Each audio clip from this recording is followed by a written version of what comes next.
Paralimpiade Paris tahun ini. Anjir. Kemarin waktu debat Capres, dia ini mengolok-olok Gus Imin gitu loh. Gus Imin kok bawa kertas, bawa contekan. Paralian. Nah, Gus Imin bawa kertas, bawa contekan tuh lancar ngomongnya. Dia ini udah bawa contekan, bawa kertas, ngomongnya nggak lancar. Inilah tutorial memanggil para ternak. Nanti pasti rame nih video gue nih. Ternak-ternaknya dia muncul semua nih.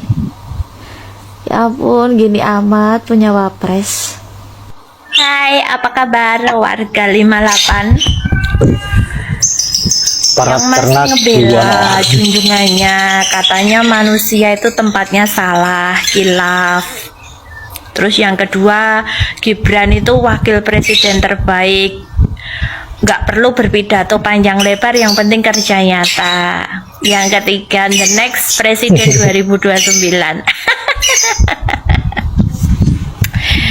Gini ya, cuman saya mau tanya, Gibran itu kan lulusan luar negeri, Singapura lagi.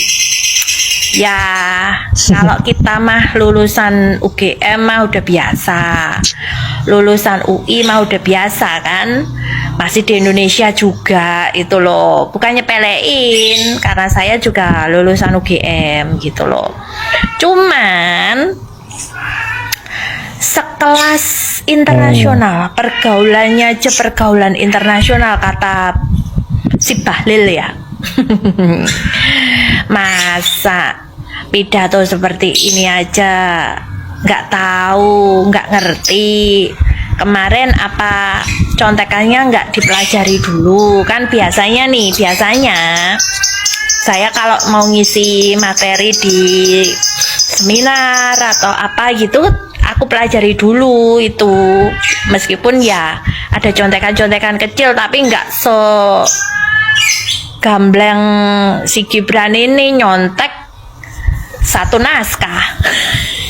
Nih wakil presiden nih ngomongnya tuh, nah kayak gitu ngomongnya tuh ulang-ulang itu kan, nah gimana kalau ngadepin menteri-menteri luar negeri itu kan, bahasa Inggris, bahasa Indonesia aja ngomongnya celat-celat kayak gitu, apalagi bahasa Inggris. Nah kan itu wakil presiden kayak gitu omongannya, ngomong aja nggak lurus, ngomong kok kayak gitu kan. Gimana mau ngadepin sama orang luar negeri yang bahasa Inggris itu lebih payah, bahasa Indonesia aja masih celetot tuh kan. Nah itulah kalau dihasilkan dengan karbitan yaitu kan, kalau dihasilkan dengan nggak benar, ya omongannya juga benar, itu nggak lurus omongannya. Coba kalau dihasilkan dengan lurus dulu kan, positif pintar ngomong. Ini kan dihasilkan dengan nggak lurus, ujung-ujungnya omongannya ya apa itu kayak gitu. Nah, terima kasih. Wapres kita yang sekarang itu aktif banget loh. Tapi sayang, aktifnya tuh malah bagi-bagi bansos. Kayak nggak ada pekerjaan lain aja. Padahal bagi-bagi bansos itu bisa dikerjakan Pak RT, Pak RW. Itu loh Pak, ambil Freeport, ambil perusahaan-perusahaan asing yang sekarang ngelola sumber minyak kita, batu bara itu diambil negara itu, dikelola sendiri gitu loh. Jangan diserahkan kepada asing-asing, biar hasilnya untuk bangsa Indonesia.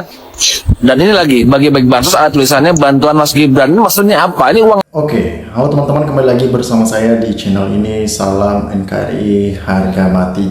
Teman-teman, dalam video ini kita telah mendengarkan sebuah cuplikan video yang disampaikan oleh para ibu-ibu dalam menilai seorang wakil presiden yang menurut kita masih kurang banyak jam terbangnya, sehingga menuai kontroversi dalam setiap tindakan-tindakan dan apapun kebijakan yang ia lakukan. Nah, tentunya ini sikap kepedulian kita terhadap negara ini. Kita tidak mau negara ini hancur, kita tidak mau negara ini dijauhkan dari hal-hal yang tidak kita inginkan. Nah, dalam hal ini teman-teman, Gibran pintarkan anak mantan presiden, tapi ijazahnya untuk persyaratan itu yang namanya pres apa enggak dicek dari panitia. Nah, makanya ada banyak netizen-netizen yang mengatakan bahwa kemenangan Gibran ini itu karena Anda bapaknya saja, bukan karena kehebatan, bukan karena prestasi, karena memang beliau anaknya presiden, hak istimewa yang begitu luar biasa yang didapatkan oleh Gibran itu menunjukkan bahwa dia itu tidak perlu untuk mengikuti sebuah persyaratan ataupun aturan-aturan bermain dalam konstitusi yang ada. Nah, dikatakan lagi di sini bahwa saya ikut tertawa ketika Pak Sobari bertanya begini, apakah Gibran itu mengenal nama Tolstoy? Ya, sebenarnya kita tahu bahwa memang ada banyak orang-orang yang tidak setuju terhadap Gibran. Mengapa mereka tidak setuju? Dikarenakan tindakan-tindakan Mulyono yang mencalonkan anaknya ini yang berani menabrak konstitusi, dia berani menabrak aturan hanya demi anaknya. Nah, ini sebuah ketidaknetralisasinya presiden pada saat itu, di kala itu, karena Mulyono masih presiden. Nah, sehingga anak-anaknya segala urusan dipermudah, baik itu di Mahkamah Konstitusi itu juga dipermudah. Artinya politik dinasti yang dimainkan oleh seorang Mulyono ini memberikan pelajaran bagi kita bahwa hati-hati dengan orang-orang seperti itu, diam-diam tapi mematikan. Kenapa? Karena pasti ada tujuan di balik semuanya apa yang dia lakukan. Ibu-ibu belum dikasih tahu, yaitu bukan pidato tapi lomba baca anak-anak taman kekanak-kanakan supaya anak-anak mulai suka membaca begitu loh. Ya, ini sebuah hujatan-hujatan yang karena memang mereka sangat udah geram begitu, udah geram sehingga mereka mengartikan bahwa Gibran ini masih TK begitu, jadi masih belajar membaca supaya dia mahir baca tulis dan dia suka dengan membaca, teman-teman. Nah, wakil presiden kita yang begitu muda inilah yang dikhawatirkan oleh masyarakat pada saat itu karena jam terbang dan pengalaman yang masih kurang, tetapi dia sudah memimpin menggantikan bapaknya, tetapi dia di posisi wakil presiden Prabowo Subianto. Namun walaupun di situ tetap ia berpengaruh, tetapi yang ia lakukan sekarang ini hanya membuat memalukan nama negara di nama negara Indonesia di tingkat internasional, ya. Ini membuat kita sulit untuk percaya terhadap orang-orang seperti ini. Ya, mending mundur aja lah daripada bikin malu rakyat, bangsa dan negara ini, sekaligus dirimu, sekaligus keluargamu kalau berpikirmu masih waras, ya.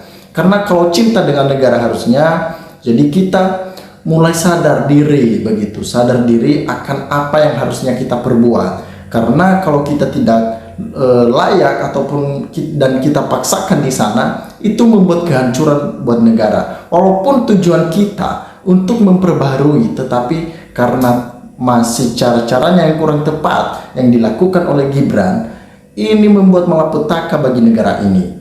Nah, kalau yang waras pasti melakukan hal tersebut.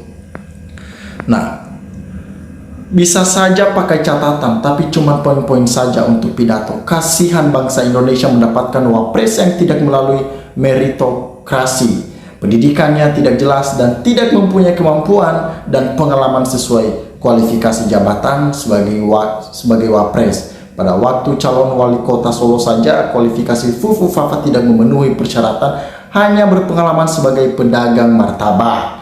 Nah, ini yang dikomentari masyarakat Indonesia. Teman-teman, silakan berikan tanggapan teman-teman di dalam kolom komentar ini sehingga kita dapat bertukar pikiran antar satu dengan yang lain lewat kolom komentar ini. Terima kasih teman-teman. NKRI harga mati.